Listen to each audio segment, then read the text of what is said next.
wasallam. Indeed, this is a distinction beyond measure and a source of everlasting pride. Moreover, in this age and trials, when faith and values are being tested at every step, Allah subhanahu wa ta'ala has not left us alone.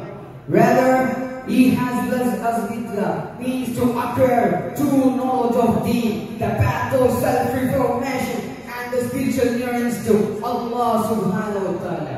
He has granted us the scared connection with the chosen friends, the awliya-i-kiram, among whom the noble personalities such as Hazrat Nurul Mashayikh and Qutbul Mashayikh shine recently as guidance for seekers of truth.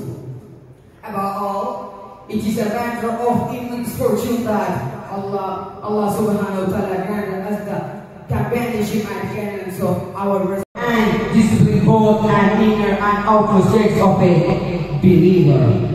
Allah subhanahu wa ta'ala declares in the Quran, قَدْ أَفْلَحَ مَنْ تَزَكَّى.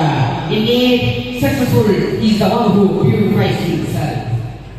Moreover, doesn't teach us the way of Islam. The Prophet sallallahu alayhi wa sallam was asked, "Mal ihsan ya Rasulullah?" O Messenger of Allah, what is ihsan? The Prophet sallallahu alayhi wa sallam replied, "Anta Allah ka'annaka taraha, fa in lam takun taraha, fa innahu yaraka." It is your worship